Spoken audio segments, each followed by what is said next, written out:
दोस्तों, मुफ्ती मौलाना सलमान अजहरी साहब की गिरफ्तारी हो जाती है सिर्फ इस वर्ड पे कि वो अपने एक बयान पर कुत्ता का वर्ड इस्तेमाल करते हैं। उन्होंने कुत्ता का वर्ड इस्तेमाल किसी इंसान का नाम लेकर नहीं कहा था, बल्कि वो उस इंसान को कहा जो जुल्म करते हैं। आप इस वीडियो को देखिए। मकला का जिसने पिंजा रहा था मुसलमान वो राम राम बोलने में क्या है? जय श्री राम बोल, जय श्री राम बोल, जय श्री राम, जय श्री राम, जय श्री राम बोल, जय श्री राम बोलने में क्या है? बोलना पड़ेगा। तूने हमारे गांव में किसको पिंजा तक दी? तूने गांव में कुछ नहीं बोल, जय श्री राम, जय श्री राम बोल, जय श्री राम। दोस्तों, एक मुसलमान को 4-5 बंदे मिलकर जबरदस्ती जय श्री राम बुलवाते हैं और ना बोलने पर उसको मारते हैं, और कईयों को तो इतना मारते हैं कि वो बेचारा वहीं पे मर जाता है। इस इंसान को आप कुत्ता नहीं कहिएगा तो क्या कहिएगा?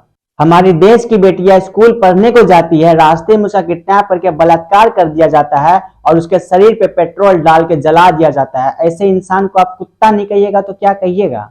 मुसलमानों को फंसाने के लिए, मुसलमानों को जेल में डलवाने के लिए खुद ही गौकशी करवाते हैं, अपनी ही माता को हत्या करवा देते हैं। ऐसे इंसान को आप कुत्ता नहीं कहिएगा तो क्या कहिएगा? और ऐसा नहीं, कुत्ता वर्ड का इस्तेमाल पहली बार ही मौलाना सलमान अजहरी साहब अपने बयान में किए हैं। इससे पहले भी कितनी बार राजा सिंह का बयान देख लीजिए आप। कहा था उसको रोको, तुमने उसको नहीं रोका। तुमने पुलिस प्रोटेक्शन उस हरामी को दिया, उस हरामी को दिया, हरामी को दिया। सुरेश चौहान का वीडियो देख लीजिए आप। 100 करोड़ हिंदुओं को, अपने देश के प्रति वफादारी निभाने वाले, अपने धर्म के प्रति प्रेम करने वाले हिंदुओं को किसने कुत्ता कहा है? अरे कुत्ता तो फिर भी वफादार होता है, निष्ठावान होता है, अपने मालिक के प्रति वो हमेशा ही सदैव ईमानदार होता है। लेकिन सुअर तो सिर्फ गंदगी फैलाता है, लेकिन सुअर तो सिर्फ गंदगी फैलाता है, लेकिन सुअर तो सिर्फ गंदगी फैलाता है। दोस्तों, उत्तर प्रदेश से बहुत सारी ऐसी वीडियो इंटरनेट में निकल कर आती है सामने कि हिंदू मुसलमान के बीच में फसाद करा देने वाली वीडियोस होती है, लेकिन उन पे कार्रवाई नहीं होती है क्योंकि वो मुसलमान नहीं होते हैं। मुफ्ती मौलाना सलमान अजहरी साहब की गिरफ्तारी पर मौलाना अब्दुल्ला सलीम क्या कहते हैं, दोस्तों आप इस वीडियो को देखिए। उनका प्रोग्राम था, ट्विटर पे देखा, मुफ्ती सलमान नाम करके है, उनको एटीएस वालों ने पकड़ लिया कि आपने अपने अशार के अंदर, आपने अपने जुमले के अंदर में कुत्तों से ताबीर किया, किसी का कुत्तों से शायद उनका नाम लिया गया है।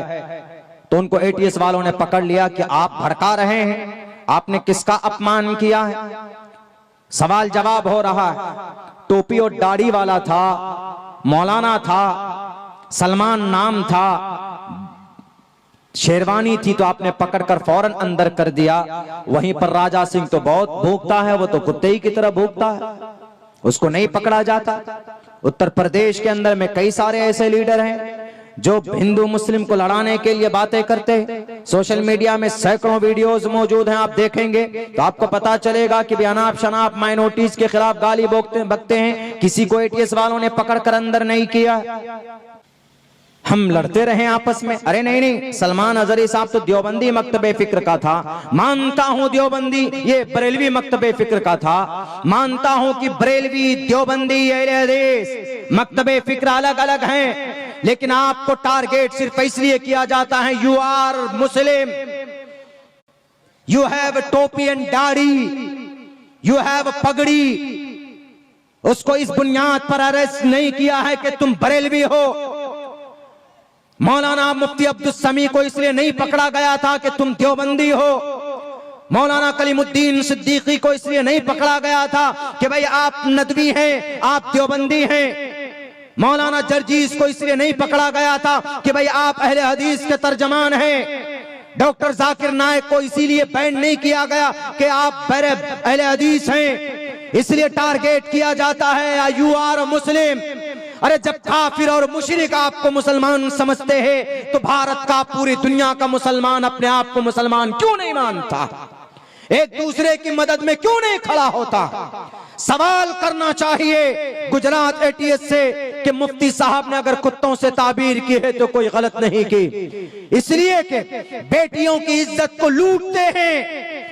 17 बेटियों की इज्जत लूट कर उनके कंकाल मिलता है यहाँ मुजफ्फरपुर बिहार के अंदर। मासूम बच्ची जाती है पढ़ने के लिए, उनके ऊपर पेट्रोल डालकर जला दिया जाता है। तो ये कुत्ता नहीं है तो क्या है? ये कुत्तों जैसी सिफत है। अगर उन्होंने बोला है किसी को तो गलत नहीं बोला है। एटीएस वालों ईमानदार बनो, देश के मुजरिमों को पकड़ो। आप आपकी हथकड़ी विजय माल्या के हाथ में नहीं लगती, आपकी हथकड़ी मेहुल चौकसी के हाथ में नहीं लगती, आपकी हथकड़ी और दूसरे बाल मुकुंदाचार्य के हाथ में नहीं लगती जो देश के कानून और संविधान के खिलाफ बोलते। एक मौलाना, एक टोपी और दाढ़ी वाला जो सुन्नत रसूलुल्लाह का गुलाम है, जो आशिक़ रसूल है, जो अमन की बात करता है, जो सुकून की बात करता है, उनका मतलब यही था कि आज जुल्म का बाजार गर्म है।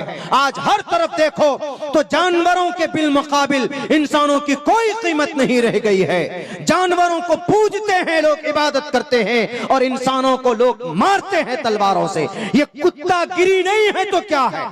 इस हैसियत से अगर उन्होंने बोला है तो ये गलत नहीं है। दुनिया के किसी भी विद्वान से पूछ लीजिए जाकर के आप।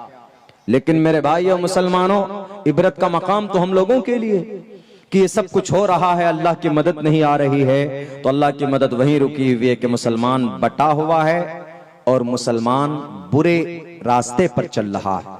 न नमाज मुसलमान पढ़ता है, न मस्जिदें आबाद मुसलमान करता है, और न कोई लायहाय अमल है अपनी जिंदगी गुजारने की मुसलमानों की। तबीयत बड़ी खुश हुई जब पता चला कि 27,800 रुपए यहाँ के यंग जो युवा क्लब के नौजवानों ने पेश की। बड़ी तबीयत को खुशी मिली।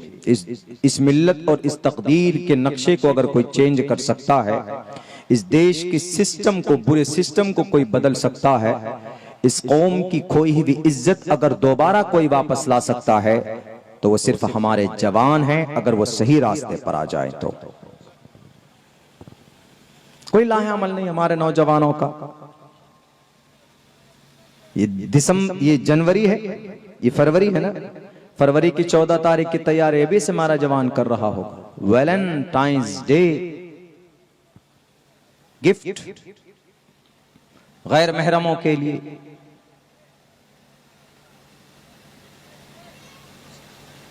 शरीयत के खिलाफ काम करने में हमारे कुछ नौजवान आगे रहते हैं।